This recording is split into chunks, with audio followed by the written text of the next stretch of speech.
खुशामदीद मोहतरम नाजरीन, आप तमाम का एवरी टाइम्स न्यूज़ चैनल में खैर मक़दम है। नाजरीन, जैसे जैसे इंतखाबात का मौसम करीब आता चला जा रहा है वैसे वैसे सियासी मैदान में गर्माहट देखी जा रही है। यूँ तो हर एक पार्टी दूसरी पार्टी पर सबकत हासिल करने के लिए एड़ी चोटी का जोर लगा रही है और जमकर कैंपेनिंग कर रही है, लेकिन ऐसे भी देखने में आ रहा है कि एक ही पार्टी के कार्यकर्ता एक दूसरे के साथ ही झड़ पड़ रहे हैं। हैदराबाद पार्लिमानी हल्के के अंदर रेवंत रेड्डी की जानिब से नाइंसाफियों के खिलाफ खुलेआम कांग्रेसी लीडरान ने किया बड़े पैमाने पर एहतजाज। आज एक्शन कमेटी के चेयरमैन कलीमुद्दीन बाबा और यूसुफ दानिश ओल्ड सिटी के तमाम एस्पिरेंट्स के लिए ये कहते हुए कि 6 सीट्स मुस्लिम माइनॉरिटीज़ को देना चाहिए, क्योंकि ओल्ड सिटी मुस्लिम माइनॉरिटीज़ की डिमांड है। कांग्रेस पार्टी हाई कमांड से इन लोगों ने गुजारिश की थी, लेकिन इसके बावजूद भी इनके साथ नाइंसाफ़ी की गई, जिस पर तमाम ने बरहमी व नाराज़गी का इजहार करते हुए बड़े पैमाने पर भूख हड़ताल की कॉल दी। पेश है एवरी टाइम्स न्यूज़ चैनल की एक खुसूसी report.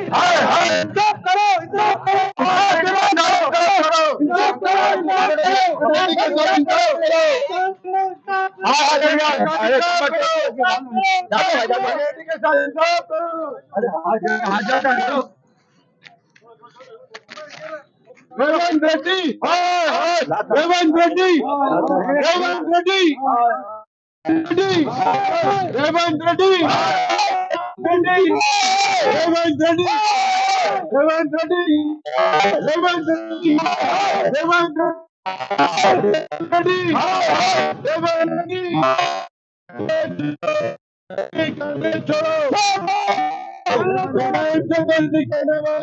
Action committee chairman Kalimuddin Baba, एक एक्स कंटेस्टेड एमएलए बहादुरपुरा। मैंने पूरे 5 हलकों में पिछले 2 महीने से फिर रहा हूं और पूरे 5 हफ्ते 2 महीने में पूरे एस्पिरेंट से मिला। उसमें कौन लड़ने वाला है, कौन नहीं लड़ने वाला है, ये मैंने सब रिपोर्ट वलीउल्लाह समीर साहब को दी। फिर भी उसके बाद भी ओल्ड सिटी के अंदर, ओल्ड सिटी जहाँ के एक माइनॉरिटी एरिया है और वहाँ का पार्लियामेंट जो है वो माइनॉरिटी के अंडर में आता, और वहाँ पार्लियामेंट में असदुद्दीन अवैसी पार्लियामेंट एमपी है और वहाँ पर एमआईएम के 6 एमएलए है, एक गोशा महल में बीजेपी का एमएलए है। कभी हिम्मत एमआईएम पार्टी ने ये नहीं की कि गोशा महल में अपना कैंडिडेट उतारे। आज गोशा महल में भी हम चाह रहे थे कि कोई मुस्लिम कैंडिडेट वो लड़ना, और वो मुस्लिम कैंडिडेट अगर वहां लड़ता तो वहां पर 1 नहीं 2 नहीं कम से कम 85,000 मुस्लिम वोट है। गोशा महल के अंदर मेरे पास लिस्ट है, और चंद्रान गुट्टे के अंदर जो 85% मुस्लिम एरिया है, और बहादुरपुरा 90% एरिया है, और याकूबपुरा 80% एरिया है। और इन एरियो में अगर टिकट बंटना चाहिए था तो मुसलमानों को बंटना चाहिए था। आप में और मोदी जी में क्या फर्क रहेगा, और आप में बीजेपी में क्या फर्क रहेगा, और आप में आरएसएस में क्या फर्क रहेगा, ये बात को सोचना चाहिए था। और रेवंत रेड्डी जी को ये फैसला लेने से पहले ये बात को समझना चाहिए था कि अगर हम ये फैसला अगर लेंगे माइनॉरिटी एरिया में, अगर माइनॉरिटी को वोट नहीं देंगे, तो आपको मैं ये कह रहा हूं रेवंत रेड्डी जी, तेलंगाना के अंदर आपको टोटल तेलंगाना में 66 लाख मुसलमान चाहिए कांग्रेस को हुकूमत बनाने के लिए। अगर 66 लाख मुसलमान का वोट चाहती है कांग्रेस पार्टी रेवंत रेड्डी जी के प्रेसिडेंट नेतृत्व में, अगर सारे मुसलमान इकट्ठा होकर आपको वोट दे तो आपको मुसलमानों को सीटें देनी होगी, और मुसलमानों के लिए एमपी के सीट भी देना होंगे। हम इसके लिए यहाँ पर यह धरना कर रहे हैं कि आप अगर जस्टिस नहीं करेंगे तो एक जो मुसलमान जो कांग्रेस के तरफ बड़ी मुश्किल से आया हुआ है वो किधर जाएगा और वो कहां जाएगा। आपने ये सोचा नहीं? क्या आप भी ये केसीआर की तरह 2 मुसलमान मेरे पास है और बस 2 मुसलमान आपका नहीं भी है, ये सोच रहे क्या? आप भी ऐसा सोचना बंद कर दो। देखो, हम आपके साथ हैं, हम आपके लिए लड़ते आए हैं। 5 साल से हमने कांग्रेस के लिए काम किया। पिछले 10 सालों में हमने कांग्रेस को ओल्ड सिटी में थाम के रखा है। जहां आपका झंडा नहीं चलता था वहां पे झंडा आपका लहराया है। वो काम हमने करके बताया, और आपने क्या सिला दिया और आपने क्या काम किया? ओल्ड सिटी के कार्यकर्ताओं के ऊपर आपने ला करके पत्थर रख दिया, ओल्ड सिटी की जबानों को सिल दिया आपने ओल्ड सिटी के अंदर। देखो, जीत और हार बात की बात है। मैं जीतता हूं या कोई मेरा मुस्लिम भाई जीतता, ये मैं नहीं कहता कि क्यों कि वो वन साइड एरिया है, आपको भी मालूम, हमको भी मालूम, लेकिन बराबर वहां से कांग्रेस पार्टी का कार्यकर्ता एमआईएम को चुनौती देते आया है, आरएसएस को चुनौती देते आया है, बीजेपी को चुनौती देते आया है, बीआरएस को चुनौती देते आया है। आज वो चुनौतियों को खत्म करने का आपने काम कर दिया और आप उन सब जो कांग्रेस के लिए काम करते हैं ओल्ड सिटी के अंदर, उनके पैरों में आपने बेड़ियां बांधने का काम किया। मैं चाहता हूं कि आप अपना डिसीजन बदले और आप सही इंसाफ करें, वरना हम आपको ये बात बता रहे कि ये कुछ नहीं है। आप समझ रहे होंगे ये तो आज सुबह का नजारा है और ये 2-3 दिन में नजारा देखना आप। अगर हम गांधी भवन में आपको आने नहीं देंगे, ये काम हम करेंगे कल से। हम आपको आज का 1 दिन का टाइम दे रहे हैं, आप ये लिस्ट को बदलो। अगर ये लिस्ट अगर नहीं बदले जाएगी तो कांग्रेस का मुस्लिम कार्यकर्ता, ये मैं आपको वो दावे के साथ कहता हूं, ये पूरा गांधी भवन भरेगा और गांधी भवन के अंदर वही होगा जो कांग्रेस का कार्यकर्ता चाह रहा है। एक जो बिल्डअप होके आए हुआ टीडीपी के आया हुआ प्रेसिडेंट काम नहीं करेगा, कांग्रेस की लॉबी में काम होगा, कांग्रेस के अंडर में काम होगा। और कांग्रेस ये चाहती है, ओल्ड सिटी कांग्रेस, हम ओल्ड सिटी के नेतृत्व प्रेसिडेंट से कह रहे हैं कि वो आकर के हमें बताए कि ये क्या हुआ और ये क्यों हुआ और ये कैसा हुआ। आदाब, सत श्री अकाल। आज यहाँ पे गांधी भवन में हम यहाँ एहतजाज कर रहे हैं, माइनॉरिटी सारे हैदराबाद के मिलकर। हमारे रेवंत रेड्डी साहब से हम पूछना चाहते हैं कि हैदराबाद में आपने जब कहा था बाइट पे कि 6 सीट मजलिस के है पक्के, बीआरएस के 15 सीट है, उससे ज्यादा नहीं आएंगे, 25 सीट है। तो हम ये पूछना चाहते हैं कि आप मजलिस से अलायंस हुए क्या? हमको तो पता नहीं है। आप जहाँ पे पुराने शहर में 90% जो है मुस्लिम वोटर्स है, वहाँ पे आप कैंडिडेट को चेंज करें।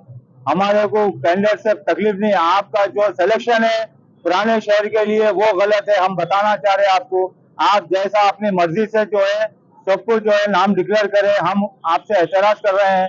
हम कांग्रेस पार्टी का नाम रोशन करने के लिए हम अपने घर को, बीवी बच्चों को छोड़कर अपना मेहनत से जो है ना, तकरीबन जो है मैं 92 से जब सद्भावना यात्रा हुई थी राजीव गांधी जी की, जब से मैं होश नहीं आया, जब से मैं जो है बूथ लेवल से काम करते हुए आज तक मैं आया, मैं कॉन्टेस्ट किया, मैं जो है स्टेट का लीडर बना। इतने साल से नॉन स्टॉप में कांग्रेस पार्टी, एक ही पार्टी में मैं जो है काम कर रहा हूँ और मैं जो है एमएलए के लिए, एस्पिरेंट एमएलए में जो है दाखिल करा। आप जो है मेरे साथ नाइंसाफी करे, मैं बहादुरपुरा कॉन्टेस्ट मैं कंपलसरी रहना चाहिए था, क्योंकि आवाम मुझे जानती है। वहां पे मैं इतने साल से मेहनत कर रहा हूँ और मैं जहां जहां जितने भी कॉन्स्टिट्यूंसी है मैं हर जगह काम करता हूँ। हर दिन आप मीडिया देख सकते हैं, मेरा बायोडाटा देख सकते हैं। पूरी आवाम में आज माइनॉरिटी जो है ना हमारे को ये बोल रही कि आपका जो है नहीं आया नाम, ये जो है राहुल जी का नाम आया है बहादुरपुरे से, और यहाँ से बोल के नहीं, आप जो है ना चंदन गुट्टे से तकरीबन माइनॉरिटी के जो सीट है वो जो है आप जो है उन लोगों को दिए जिनको पब्लिक जानती नहीं। आप बहादुरपुरे की मैं अपनी बात करता चलूं कि जो आप टिकट दिए हैं हमारे जी निरंजन साहब के साथ रहने वाले जो पीए हैं, उनको आप निरंजन साहब की सूरत से आप उनको टिकट दिए। रेवंत रेड्डी साहब, मैं आपसे सवाल करना चाहता हूं कि क्या हम आपको नजर नहीं आए? क्या हमने कभी पार्टी के लिए काम नहीं किया? हमने कोई पार्टी को चेंज नहीं किया? हम एक ही पार्टी में जब 9 साल इख्तियार पे जो तेलुगु देशम थी उससे पहले से हम है, और आप कहाँ पे गए, कौन सी पार्टी में, हम अच्छी तरह जानते हैं। आप हमारे मस्कती जी को आप अपनी जो है पुरानी तेलुगु देशम की याराना इसलिए उनका डिक्लेयर करें, हमें खुशी हुई क्योंकि मजलिस के खिलाफ वो पार्टी मजबूत है। लेकिन बहादुरपुरे में 10% सिर्फ हिंदू वोट है, 90% मुस्लिम वोट है, जबकि मुस्लिम जो है ना कैंडिडेट वहां से होना चाहिए। आप जो है वहां से जो है ना एक राजेश कुमार जी को दिया, जो एक दिल्ली का आदमी नहीं जानता, एक लीडर भी नहीं जानता। क्या आप बिना बताए अपनी मर्जी से अगर आप टिकट देंगे तो हम किसके लिए काम करना चाहते हैं? हम किसके लिए काम कर रहे हैं? आप राहुल जी जैसा काम बोले हैं वैसा काम आप नहीं कर रहे हैं। रेवंत रेड्डी साहब, मैं आपसे अपना दर्द इजहार कर रहा हूँ। मैं आपको पूछना चाहता हूँ, आप अपनी मनमानी ऐसा करेंगे तो राहुल गांधी जी का नाम खराब हो सकता है, कांग्रेस पार्टी का नाम खराब हो सकता है। मैं इसलिए रेवंत रेड्डी साहब से गुजारिश करता हूँ, जब तक मेरा नाम हमारे यहाँ पे बहादुरपुरे से आप नहीं देंगे, मेरा टिकट नहीं आएगा, मैं यहाँ पे भूख हड़ताल करूंगा। जब तक आप मेरे को तखुन नहीं देंगे, मैं यही गांधी भवन के सीढ़ियों पे बैठा रहूंगा और अपने हक की जो है आवाज बुलंद करूंगा और दिल्ली तक मेरी आवाज पहुंचाऊंगा। हो सका तो दिल्ली में जाके एहतजाज करूंगा। आप जो है मैं एलिजिबल हूँ, आप मेरे साथ नाइंसाफी करें, ये मेरा दर्द है, मैं आपको बता रहा हूँ। मेरी इज्जत है बहादुरपुरा तहसील तहसील में, हर गली में, हर शहर में आप ऑब्जर्वेशन कमेटी रखे। क्या आपको नहीं मालूम? आप वहाँ पे, मुझे हर कोई जानता है, मुझे पूछ रहे हैं, सवाल कर रहे हैं, मैं क्या जवाब दूं? रेवंत रेड्डी साहब आप बताइए, आप मेरे साथ इंसाफ करिए। अगर आप इंसाफ नहीं करेंगे तो फिर कौन करेगा? मैं राहुल गांधी जी का जाना पड़ेगा, दिल्ली का दरवाजा खटखटाना पड़ेगा। अगर मैं अभी भी कहता हूँ, आप जो है बहादुरपुर से मुझे इख्तियार के लिए मैं जीत से बताऊंगा। अगर आप मंजिल से अलायंस है तो हमें बता दीजिए, हम आपको कुछ नहीं बोलेंगे, हम खामोश रह जाएंगे। अगर हमारे राहुल गांधी जी ने मजलिस को साथ नहीं देने का वादा किया और आप अंदर ही अंदर मजलिस से हाथ मिलाकर और ऐसे कैंडिडेट को दे रहे हैं, जब तक जो आप अपने मुंह से 6 सीट का जो नाम लिए वो पक्का यकीन के साथ दे रहे हैं। मुझे यकीन है इस बात का कि आप असदुद्दीन अवैसी, अकबरुद्दीन अवैसी, एमआईएम के साथ हाथ मिलाकर उनसे डरकर ये सीटों को बांटे हैं आप। मैं चाहता हूँ आप मेरी तहकीक करें, मैं एलिजिबल हूँ तो मुझे दीजिए टिकट, अगर नहीं हो तो मत दीजिए मुझे टिकट। आप मेरे साथ, मैं एक नहीं बल्कि तमाम माइनॉरिटी के साथ आप नाइंसाफी करें। चंदन गुट्टे में जो काम कर रहा है रात दिन, उसको नहीं दिए। आप बहादुरपुर में जो रात दिन काम कर रहा है, उसको नहीं दिए। चार मीनार, याकूतपुरा, तमाम जो है ना टोटल जो तख्ते को पलट के रखिए आप। ये किसके कहने पर कर रहे हैं रेवंत रेड्डी साहब? ये मजलिस के इशारों पे आप कर रहे हैं काम। मुझे यकीन है अगर आप मजलिस के इशारों पे नहीं कर रहे तो मुझे टिकट देना जरूरी है आपको, क्योंकि मैं एलिजिबल हूँ।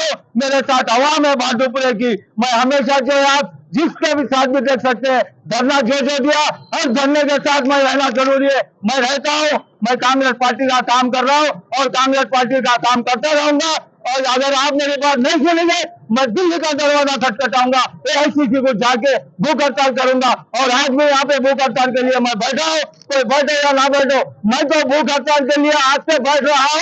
रेवंत रेड्डी साहब आप आएंगे, जब तक मुझे तनख्वाह नहीं देंगे मैं यही गांधी भवन के सीढ़ियों पर बैठा रहूंगा। जय हिंद, जय कांग्रेस।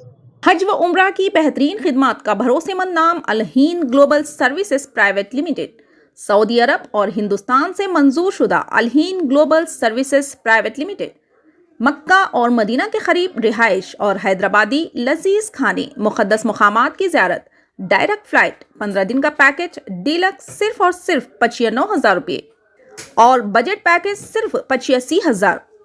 इसके अलावा लग्जरी ट्रांसपोर्टिंग। उजलत करें, देर ना कीजिए, इस सुनहरे मौके से फ़ायदा उठाएं। Al-Hind global services private limited, first floor, Babu Khan estate, Basheerbagh. मज़ीद जानकारी के लिए 9949940160 या फिर 04048549586 पर भी राब्ता कर सकते हैं।